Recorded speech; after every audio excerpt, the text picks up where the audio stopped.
उत्तर प्रदेश में इस मुश्किल वक्त में कोरोना की महामारी के दौरान पंचायत के चुनाव हुए और उस पंचायत के चुनाव में उत्तर प्रदेश की जनता ने जो चुनाव परिणाम दिया है वो एक स्पष्ट संकेत है कि आदित्यनाथ जी की सरकार से, भारतीय जनता पार्टी की सरकार से लोगों में घोर निराशा है और लोगों ने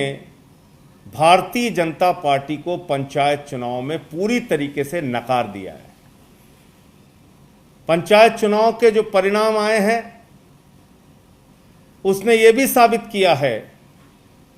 कि इस कोरोना की महामारी के दौरान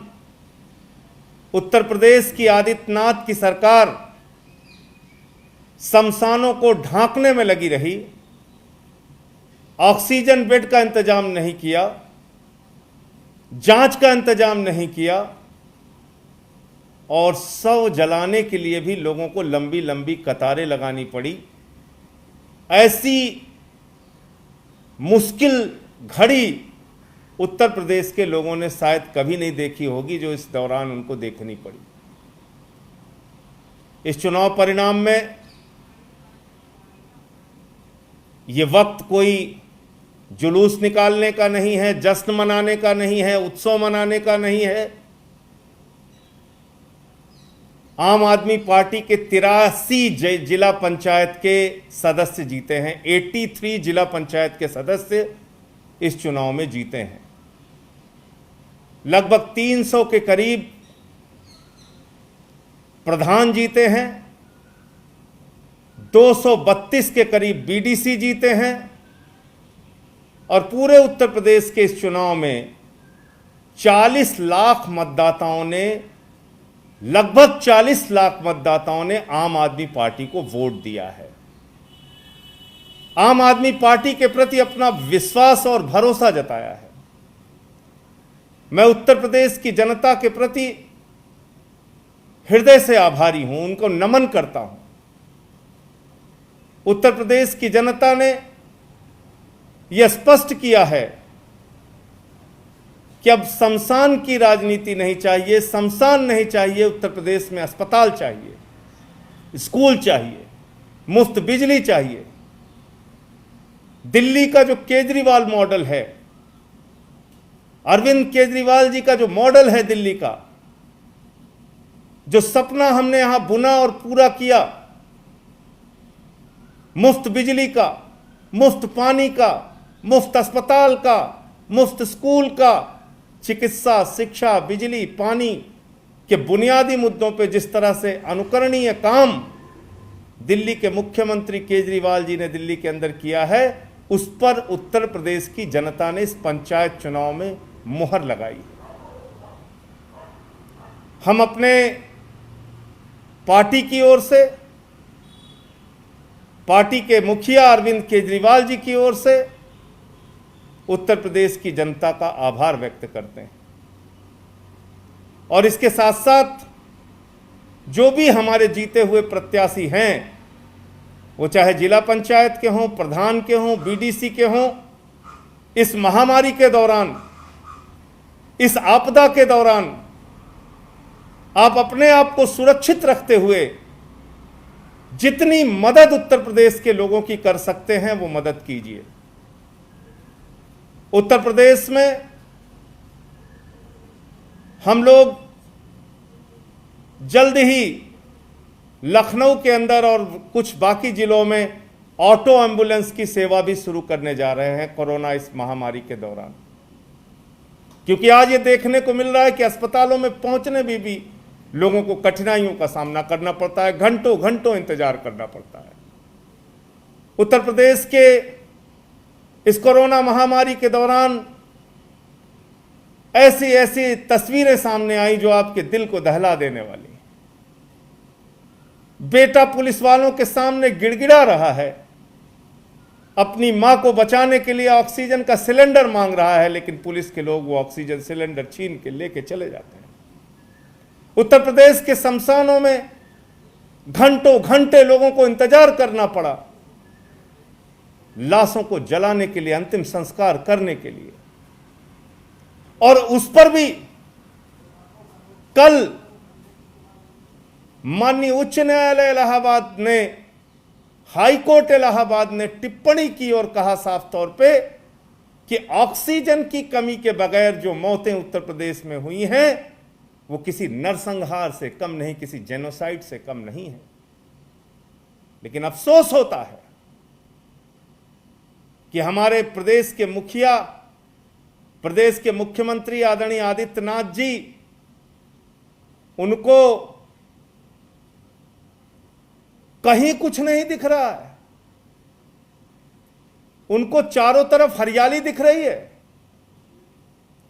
उन्होंने बयान दिया, बेशर्मी भरा बयान,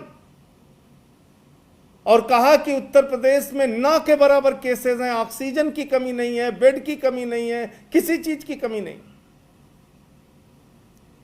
प्रधानमंत्री जी के साथ मीटिंग करते हैं तो उसमें उत्तर प्रदेश की जनता के लिए ऑक्सीजन नहीं मांगते, उत्तर प्रदेश की जनता के लिए सुविधाएं नहीं मांगते, खुद कोई सुविधाएं दे नहीं पाते। लेकिन अगर बिक्की अग्रहरी जैसा व्यक्ति अपनी पत्नी का गहना बेचकर लोगों को ऑक्सीजन मुहैया कराता है तो उस पर मुकदमा लिखने का काम जरूर करते हैं।